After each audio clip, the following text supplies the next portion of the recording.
Hey, last episode. Yeah, whilst I could keep going because this is an area of passion and this is the reality of our everyday lives.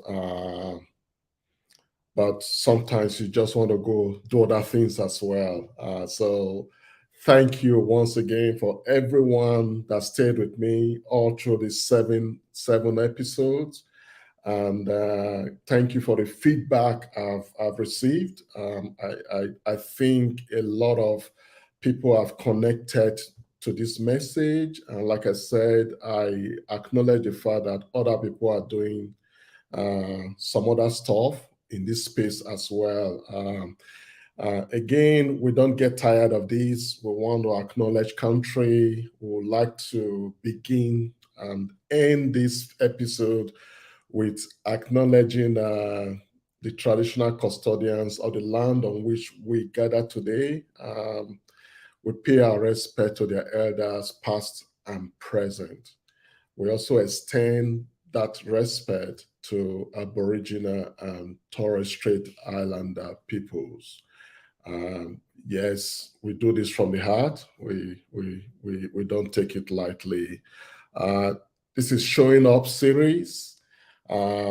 We started with just having a general look at it. And then we went on to start looking at individual topics, employment, business, family. We looked at the issue of branding, how that label has not helped us a lot. We also look at aging. Yeah, matter that touches the heart, we know that. And then we looked at immigration, the hot topic. Please, you can go back, have a look at these different topics, some of the key highlights. We always try to keep this live stream within 20 minutes. So I just once again, I want to thank everyone that stayed with us. We are Multicultural Leadership Network. It's an affiliate of Multicultural Leadership Professional Bridge MPB. Like I said, this series is showing up. Um, just like the jargon says, it's time for us to show up. We've been calling for more participation, for culturally diverse peoples of this country. We believe there's value in it, significant value in being diverse. It helps better decision, it helps for sustainability as well. And we're just highlighting some key consideration for the culturally diverse, why we need to show up, why we need to participate. And that is why we were going through all those topics. Those are topics that touch our hearts. We know the other big ticket items, especially in an election mood. This is the eve of the election, arguably the most important election in Australia, where the members of parliament are being elected by people, by you and I, you and me, just going there and choosing our leaders. So it's an opportunity to be visible. So opportunity to express what touches you. And hopefully the leaders will listen, they will take it at heart, and we'll keep running to it. But for us, it's not just about the election. If it's about it, I won't be here now. It's all election frenzy, especially the eve of the election. But we're looking beyond the election. It's about our sustainability. It's about the future. And that is why today's topic is so important. Having considered all those various topics, if you like, this is like the where it matters the most. our future generations. This particular episode is trying to take the focus away from us. Some of us are already becoming seniors. Some of us we've been around for a little while, but we need to also consider the most vulnerable in our communities, the, the younger ones, the future generations, people that sometimes they were not part of that decision to migrate, for example. They were not part of that decision to become culturally diverse. But this is now home for all of us. But have we reflected on their future, the impact of some of the things we're talking about now? And I just wanted to highlight some three key issues when we consider future generations in the context of the call to participate, the call to be more visible, the call to be more representative in our parliament. And I brought up a few examples here. I've chosen two countries which Australia, if you like, we are we have a lot of similarities with Canada, and of course UK. UK is almost like I'm careful the word to use here, but UK, Australia is very close to the UK. So, but when you look at the parliament in those two countries now, it is very diverse. I know that these images are a bit small, but if you look at it, you have in the Canadian Parliament, look at the diversity there. There's somebody with a turban. Of course, that is a kind of identity, if you like. That is a, I mean, it's very visible in terms of difference. you know, uh, Unfortunately, that's what some people don't want to see, but there's a benefit in that. Look at the other guy behind there. Of course, this focus is not on gender. That's another beautiful thing that we need to keep talking about, the need for gender diversity, but we're talking about cultural diversity. So look at that difference there. There's even somebody that, with a disability there. And then go to the UK, and that's just a snapshot. But the UK now has quite a diverse parliament. But when you compare with Australia, and again, this is not to point any fingers here. That is why the culturally diverse people, we need to take the lead on this. It's not about finger pointing. After all, we elected them. And that is why this message is so timely, because we can vote the change we want to see.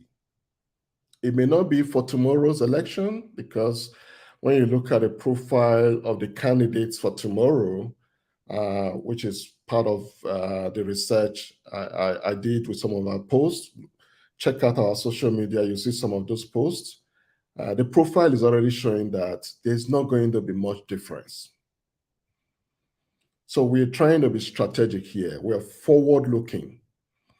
But coming back to the point about the future generation, the key point here is that when our children, as they are right now, when they look at the parliament, there's no modeling for them.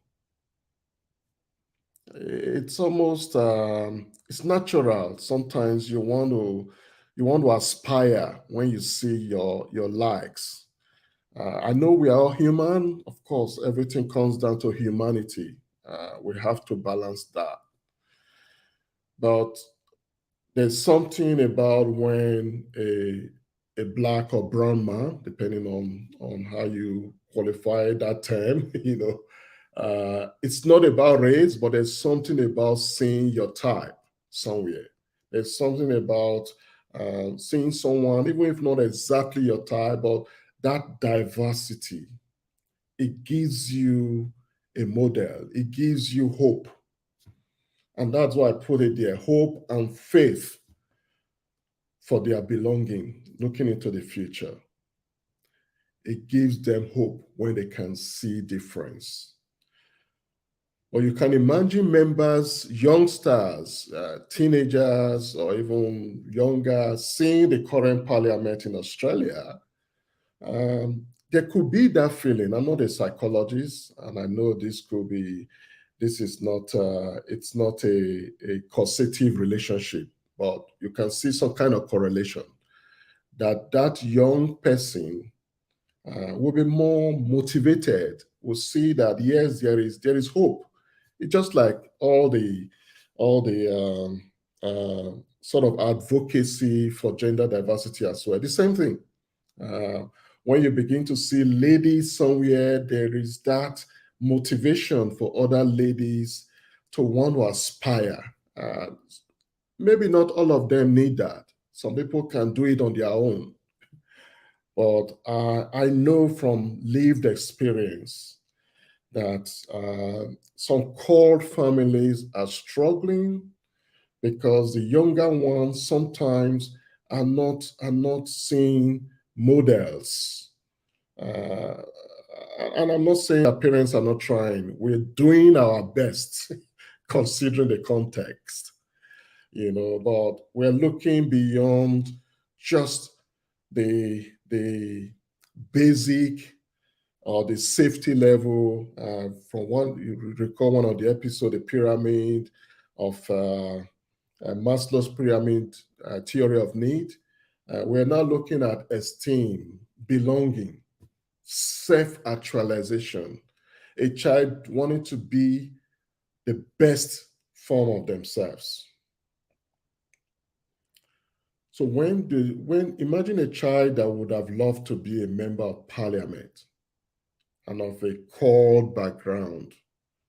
And I'm not saying that some of them cannot be, despite the current diversity in our parliament. But it is almost intuitive, if you like, that the more they see their light, the more they see that diversity, the more it gives them hope that they can be members of parliament themselves. And that's why I think this is a very important topic. This is an important conversation. I don't think it's going to end here. We want to fight for our future. We want to, again, fight here is not about pulling arms, definitely not. It is about conversation. It's about visibility. It's about participation. It's about exactly what we are doing now, showing up. And I always say it, and I put that balance there. The culturally diverse will have to lead this conversation. They will have to lead this charge. No one can do for you what you can do for yourself. So I really want to bring this series to a conclusion with this important topic, our future generations. I don't want to start sounding like, let it not be like a cliche where Martin Luther, I have a dream. But the reality is that's what we're aspiring. Because Australia is now home for the culturally diverse, we cannot afford not to have culturally diverse leadership. And again, this talk or this message is not just for the culturally diverse alone. I know well-meaning, forward-thinking, open-minded, non-called people can appreciate this. We are all in this together. And like I keep saying, we're not necessarily saying that the next PM will be a colored person, a culturally diverse person, a Black person. No, that's not the issue here. It's about diversity. It's about representation. The more we have representation, the better it is for every one of us. It results in better decisions, better policies, because it will be more representative. Those policies and laws as well, they will be representative when the policymakers and lawmakers are representative. So that's a key message here. And we really wanted to intentionally bring it to a close, talking about our future generations. It will be good for them to see their lives. It may not necessarily be one-to-one, but just like the Canadian Parliament, the UK Parliament, and it's fair to say that they've come a long way, and that is why I must first validate that we are making progress. But we can do more. And again, culturally diverse people and communities and leaders, especially the leaders, we have to take the lead. We have to be visible. We have to participate. And that will help us to provide the needed leverage for our future generations. I like that word leverage. It comes from the word lever. And that means you're building a bridge. You are amplifying the effort of the younger generation. And I think our younger generation will need our support. They will need our support. So yes, we've said a lot already. I really would begin to bring this series to a close here. I can see that a few people are online with me. It's good to have a few comments as we begin to bring this to a close. We've had 7 episodes in the series of Showing Up. It does not end today. The message, though the series will end today for Showing Up in this context of the call to participate and in the spirit of our current election, which will be the highlight is tomorrow, as we know, as we go out to vote for the 7th Parliament. The message does not end there. The advocacy will not end there. The leadership, very important, should not end there. Let's continue. Let's do it, if for no other reason. Let us do it for our next generation. They need the leverage. They should see their types in Parliament in the near future. Thank you once again for everyone that has been with us. Let's keep connection going. Please check out Multicultural Leadership Network. We're here to keep doing what we need to do. We acknowledge that there are other stakeholders in this space. It's an affiliate of Multicultural Professional Bridge, which is our major bread and butter, if you like. But we also know that without these other aspects that we've been talking about being sorted, many other areas of our lives will keep dragging. And that is why we are so big on this. We need to put the horse ahead of the cart. Just like before, we don't like going beyond 20 minutes mark. Thank you. Let's keep talking. Let's keep connection, and all the best. God bless. Bye-bye.